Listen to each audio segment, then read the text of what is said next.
what people need to understand is as long as you give the government power over you, meaning as long as you buy into their fear mechanisms, and as long as you fear them, they have power over you. Take that away from them. Just make it known, I mean, yes, I understand. You have a lot of power over me, and you could put me in jail. I get that. But guess what? I don't care. Then go ahead and do it.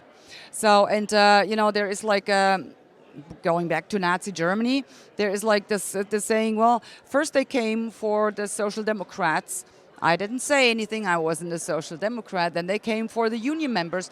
I didn't say anything. Didn't concern me. I wasn't a union member. Then they came for the Jews. I didn't say anything. I wasn't a Jew. And then they came for me. And then there was no one left to speak up for me. And that's exactly what we're seeing. Break that chain and just say, well, you threaten me with whatever, go ahead, I don't care. Because every once in a while, there is things way more important than your fear, trust me. And once we end up in a totalitarian regime and it's fully blown, given the technological means they have at their disposal today, we're not talking about 30 years of GDR, 40 years of GDR, we're not talking about 70 years of Soviet Union, we're talking about a very, very long time. That's what you should fear. That, and only that. So don't fear your government. It's pretty much what I'm trying to say.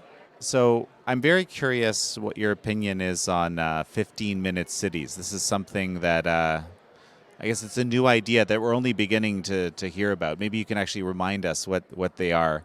And I understand they're coming in Europe now. There's legislation pushing in that direction already.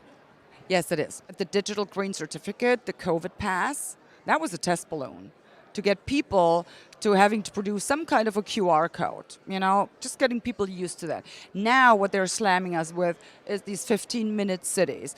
Make no mistake, it's not about your convenience. It's not that they want you to be able to, have all of these places that you need to get to very close.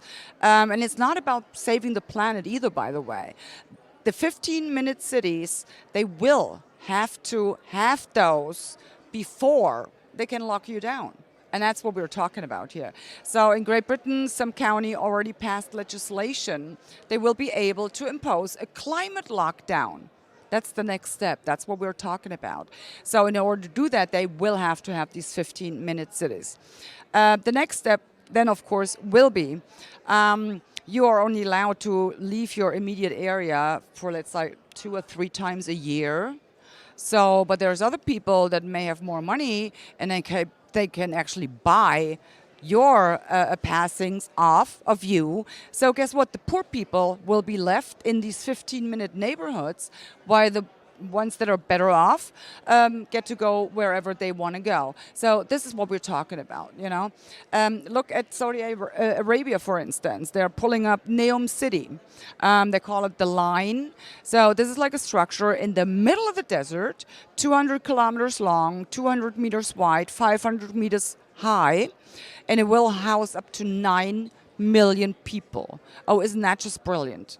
If I wanted to get total control of the people, that's exactly where and how I would house them.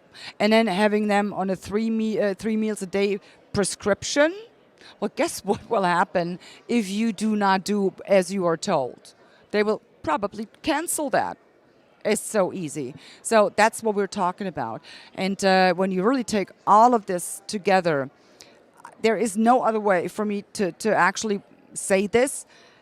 It will be a complete impoverishment and enslavement of all the people.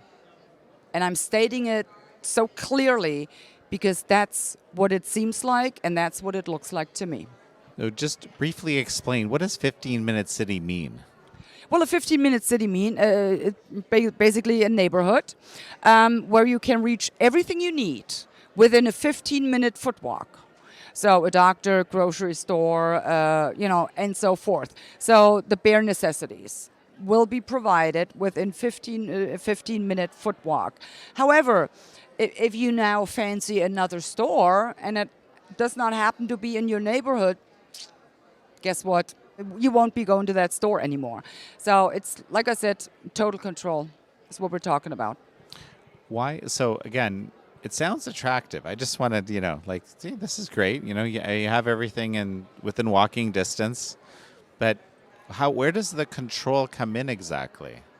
Well, once they decide you're no longer allowed to leave your 15-minute immediate area, and they, like I said, they don't have to fence it in or anything. It will be done via digital ID.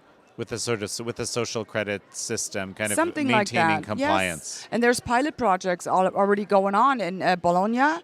There it's called the Bologna wallet. And in Vienna, it's called the Vienna token. It's, voluntary for now. And it's only, pretty much enticing people.